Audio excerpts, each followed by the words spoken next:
बिस्मिल्लाहिर्रहमानिर्रहीम। अस्सलाम वालेकुम नाज़रीन, आप अपने फ़ोन की स्क्रीन पर एक वीडियो देख रहे होंगे। दावा ये किया जा रहा है सोशल मीडिया पर कि वीडियो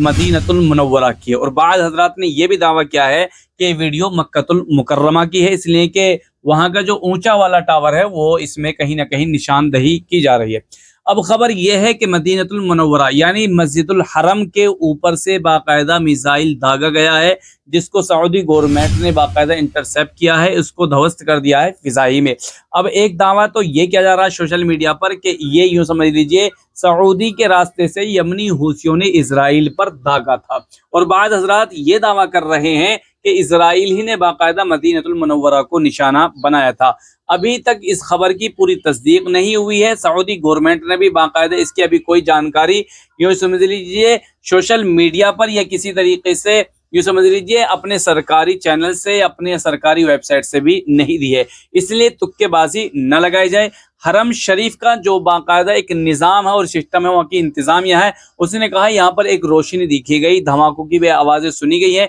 लेकिन इसके बारे में यकीनी तौर पर कहना ये मिसाइल ही था या ये यमन की तरफ से दागा गया था या इसराइल की तरफ से दागा गया था, इस बारे में अभी कोई भी जानकारी नहीं है। जब तक सऊदी गवर्नमेंट इसके बारे में कोई खुलासा पेश नहीं करती, कोई दावा नहीं करती, जब तक के लिए किसी को भी किसी पर कमेंट्स करना बेहतर नहीं है। लेकिन ये बात जहन में रखें कि यमन के हूसी कभी भी ये हरकत नहीं कर सकते, इसलिए कि चंद दिन पहले ही उन्होंने नबी पाक अलैहिस्सलातु वस्सलाम का मीलाद मनाया था। वो उनकी नबी पाक अलैहिस्सलातु वस्सलाम से मोहब्बत और अकीदत की एक पहचान है। वो बात अलग है कि इस मामले में भी हमारे यहाँ इख्तलाफ उम्मत में पाया जाता है। बाद हजरत इसको बिदअत मानते हैं और बाद हजरत इसको बिदअत हसना मानते हैं, और बाद हजरत इसको ये समझ लीजिए जहालत और गुमराही की एक अलामत समझते हैं। बहरहाल वजूहात कोई भी हो, लेकिन ये नबी पाक अलैहिस्सलाम से मोहब्बत करने वाला एक तबका है, और उनका बारहा दावा रहा है कि हम गजा के मुसलमानों के लिए,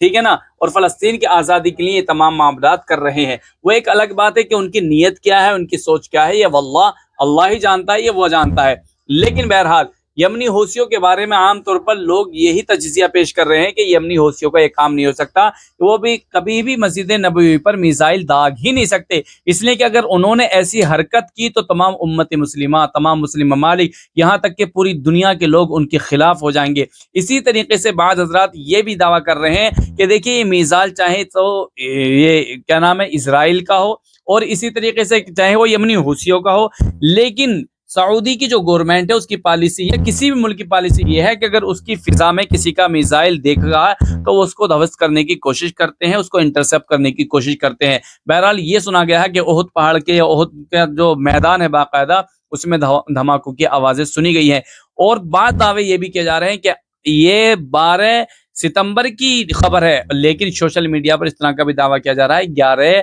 सितंबर की खबर है। तो बहरहाल दावे मुख्तलिफ हैं। एक भाई का भी सोशल मीडिया पर बहुत तेजी के साथ वायरल हो रहा है वीडियो, और उसने कहा अल्लाह के वास्ते भाई ये वैसे ही ये रॉकेट नहीं था, ये कोई मिसाइल नहीं था, बल्कि ये कुमकुमे थे और रोशनियां थी। इस तरह से मैं खुद मदीनतुल मुनव्वरा में मौजूद हूँ, और लोग और मुसलमान अफवाहें फैलाने से गुरेज करें, इसलिए कि अभी सऊदी की गवर्नमेंट की तरफ से भी कोई बाकायदा ऑफिशियली ऐलान नहीं आया। तो बहरहाल इस पूरी खबर के बारे में अभी कोई भी स्पष्ट करना और 100% कोई बात कहना, यूं समझ लीजिए अभी दावा पेश करना दलील के खिलाफ होगा, इसलिए कि अभी कोई भी दलील नहीं है। लेकिन गिरोह ने और बाद सोशल मीडिया अकाउंट्स ने ये बात साबित कर दी है कि हाँ सऊदी अरब मदीनतुल मुनव्वरा के यूं समझ लीजिए फिजाई हुदूद में मिसाइल पाया गया है और उसको इंटरसेप्ट किया गया है, लेकिन वो किसकी तरफ से था, किसने दागा था, उसके मकासद किए थे। बाद हजरात ये भी दावा कर रहे हैं कि सऊदी की जो गवर्नमेंट है बाकायदा वो अपने मिसाइलों का तज्जिया कर रही है, तजर्बा कर रही है। तो एक इम्कान ये भी मौजूद है, मुमकिन है कि ऐसा भी हुआ हो और ऐसा भी हो सकता है, लेकिन ऑफिशियली अभी सऊदी गवर्नमेंट की तरफ से कोई खबर नहीं है, और बड़े बड़े न्यूज चैनलों ने भी अभी बाकायदा इसको यूं समझिए कवर नहीं किया, कवरेज नहीं दी है। तो मुमकिन है कि ये कोई और मामला हो, लेकिन इसके बारे में आप क्या कहेंगे कमेंट सेक्शन में आप अपनी राय का जरूर फरमाएं। लेकिन हूसी हो या फिर इजराइल हो, अगर किसी ने भी ऐसी हमाकत की कि हमारे प्यारे नबी सल्लल्लाहु अलैहि वसल्लम के रोज़ा मुबारक या मस्जिद नबवी या मदीना शहर या मक्का शहर को उसने निशाना बनाने की کوشش کی یا بلکہ سوچا بھی تو آپ یوں سمجھ لیں نہ صرف مسلمان بلکہ پوری دنیا ان کے خلاف ہو جائے گی، وہ اللہ اور اس کے رسول کے دشمن مانے جائیں گے، اور ایسے لوگوں کو پھر چھپنے کی جگہ نہیں ملیں گے، نجات کا کوئی راستہ نہیں ہوگا۔ اس لیے کہ پوری دنیا کے لوگوں کو ہم میسج اور پیغام دینا چاہتے ہیں کہ اللہ اور اس کے رسول سے دشمنی نہ کریں، مکے اور مدینہ کے ساتھ ایسا معاملہ نہ کریں کہ جس